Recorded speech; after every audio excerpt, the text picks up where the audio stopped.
Hello dear students, I am Dr. Smita Pimple, Professor at Progressive Education Society's Modern College of Pharmacy, Pune. Today I am going to talk on a very interesting topic, that is targeted drug delivery systems.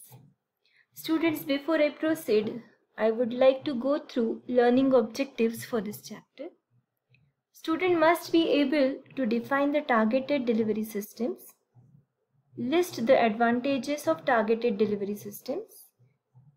Students should be able to discuss and differentiate between the active and passive modes of targeting. Then enlist the delivery vehicles for the systems and quote applications in various therapeutic conditions. So let's start. So what this targeting drug delivery systems is all about. These systems, they selectively and preferentially delivers drug to the target site in human body. They are concurrently failing access to the non-target site. They are able to circumvent the RES uptake, that is reticuloendothelial cell system uptake, and they are offering reduced dose frequency. So these are certain things which characterizes the targeting drug delivery systems. Now students, at this point, I would like you to answer my one question, and that question is, what are shortcomings of conventional drug delivery systems? Conventional drug delivery systems, example like tablets, capsule, liquid orals, all these are suffering from some disadvantages, and these disadvantages are addressed in design of targeted drug delivery systems. So this is the reflection spot and presentation. I would like you to pause this video for a while and write the answer of this question on a paper. I hope you are ready with your answer. Now herewith I am listing some shortcomings. The conventional delivery systems, they needs higher dose to be administered for a desired therapeutic effect. These are with higher possibilities of side effects due to high doses. They also do not offer substantial control over toxicity. They exhibit dose-dependent bioavailability and no substantial control over the release kinetics. That means we can't control the release pattern or the duration of the drug inside our body. So these disadvantages are overcome in the design of targeted delivery systems.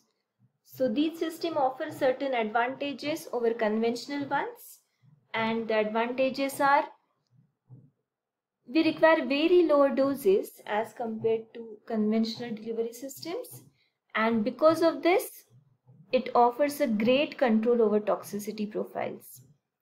We also are able to achieve enhanced bioavailability for a certain dose of a drug, along with extended duration of release. There are also possibilities to combine local and systemic drugs with different kinetics. These are able to control release directly to the site, that is the target site, and most importantly, the unnecessary systemic drug exposure, it gets avoided by using the targeted drug delivery system. Now coming over to strategies for targeting, these are mainly classified as passive targeting and active targeting. First, I am going to discuss on passive targeting. Students, passive targeting, the name itself indicates that here we are not employing any particular special method for targeting. Instead, we are using certain inherent properties of the carrier or the delivery system. To explain this, I am taking one example where the nanoparticles are targeted to a cancerous tumor. Now, accumulation of the nanoparticles at the site, it is depending on the size of nanoparticle.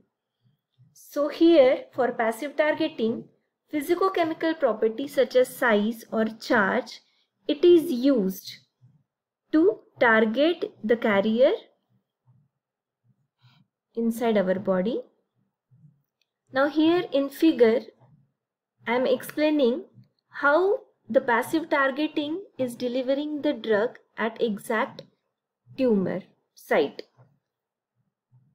These are certain tumor cells, and this is blood vessels supplying oxygen and nutrients to tumor.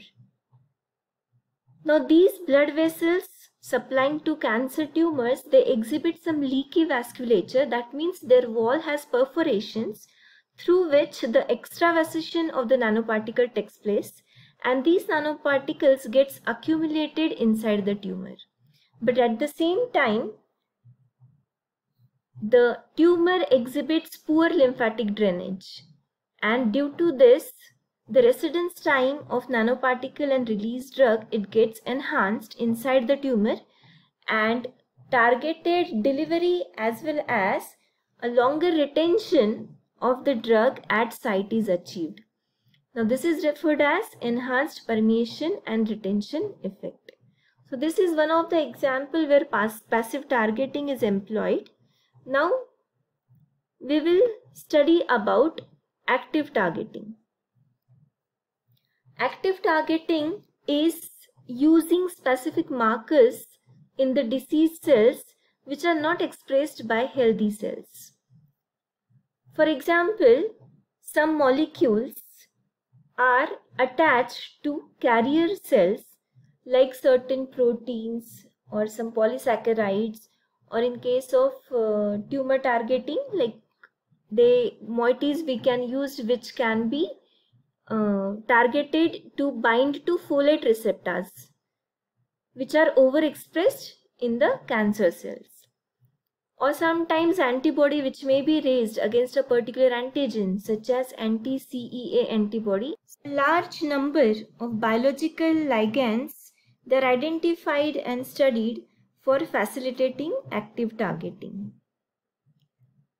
Now coming over to the different delivery vehicles which can be used for targeting purpose. I have listed some names like liposomes, polymeric nanoparticles, neosomes, micelles, dendrimers, etc. All these delivery systems are coming under colloidal drug delivery system, so they can be employed or they can be used for passive targeting as well as they can be used for attaching the markers so that they can be actively targeted. So here you can see nanoparticles, polymeric nanoparticles, various polymers like PLGA or natural polymers like chitosan can be used to prepare these vehicles. Then neosomes, surfactants are the basic